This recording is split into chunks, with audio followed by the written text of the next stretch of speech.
ஒருவேளை காங்கிரஸ் டிவிகே உடன் இணைந்து விட்டால் பிளான் பியும் டிஎம்கே வச்சிருக்காங்க.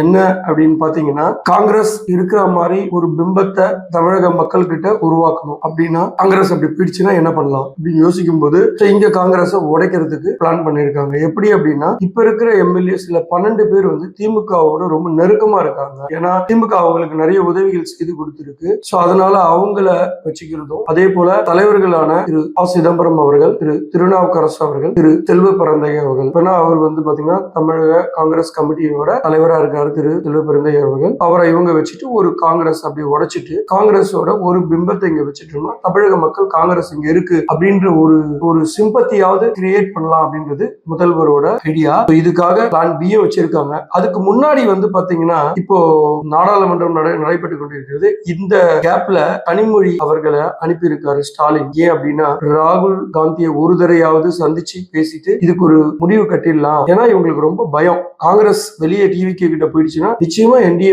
ரொம்ப ஈஸியா வின் பண்ணிடும்ன்றது முதல்வர் மு.க. ஸ்டாலின் அவர்களுக்கு ரொம்ப தெளிவா தெரியும். ஏன்னா உளவுத்துறை ரிப்போர்ட்டும் அதுதான் சொல்லுது. ஏன்னா விஜய் போனாருன்னா கண்டிப்பா கிறிஸ்தவர்கள் ஓட்டு போயிடும். அது போக காங்கிரஸ் போச்சுன்னா முஸ்லிம்ஸ் ஓட்டும் போயிடும். சிறுபான்மையர் ஓட்டு பாதிக்குது அப்படின்றது உளவுத்துறையோட ரிப்போர்ட். எந்த விதத்திலையும் காங்கிரஸை விட்டுடக்கூடாதுன்றதுக்காக பல தரப்பட்ட முயற்சியை ஸ்டாலின் எடுத்துக்கொண்டிருக்கிறார். அவருக்கு இன்னும் கேட்டா தூக்கமே இல்லை.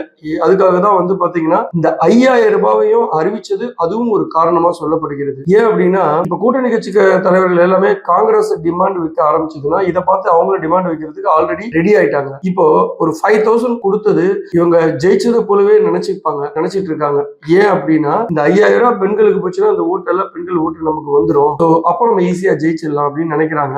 இந்த 5000 ரூபாய் கொடுத்ததை வச்சு என்ன சொல்றாங்கன்னா, நம்ம ஃபார்ம்ல இருக்கும், நம்மளோட கூட்டணி தான் வின் பண்ணும் அப்படின்னு இதை வச்சு கூட்டணி பேரத்தை குறைச்சிடலாம், யாரும் நம்மள மீறி பேச மாட்டாங்க அப்படின்றதும் தலைவர் ஸ்டாலின் அவர்களோட ஐடியாவா இருக்கு. இது எல்லாம் ஒரு பக்கம் இருக்கு. எல்லாரும் ஒவ்வொரு வழியில ஒவ்வொரு கணக்குகளை போட்டுட்டு இருக்காங்க. அங்க டெல்லியில பாத்தீங்கன்னா திரு ராகுல் காந்தி அவர்கள் என்ன பண்ணிருக்காருன்னா, அவருக்கு இதுக்கு முன்னாடி மாணிக்க தாகூர் மற்றும் அவங்களோட ரிப்போர்ட்ஸ், அதாவது பொலிட்டிக்கல் ஸ்ட்ராட்டஜி ரிப்போர்ட்ஸ், எம்எல்ஏஸ் எல்லாமே இங்க வேலை போயிருக்காங்க, காங்கிரஸ் எம்எல்ஏக்கள் அப்படின்னு சொல்லி வேலை போயிருக்காங்க அப்படின்றத ரிப்போர்ட்டை ஆல்ரெடி அவர்கிட்ட கொடுத்துட்டாரு மாணிக்க தாகூர். அது விசாரிக்கிறதுக்காகவே இங்க இருந்து எல்லா கட்சிக்காரங்களையும் கூப்பிட்டாங்க இல்லையா, அப்போ எம்எல்ஏஸ் கிட்ட எல்லாம் பேசினாங்க இல்லையா.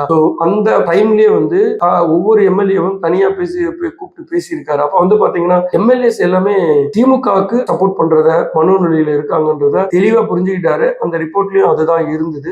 இப்போ திரு ராகுல் காந்தி என்ன முடிவு எடுத்திருக்காருன்னா, இந்த எம்எல்ஏஸ் யாருக்குமே வருகின்ற சட்டமன்ற தேர்தலில் 2026 சட்டமன்ற தேர்தலில் சீட்டு கொடுக்க கூடாது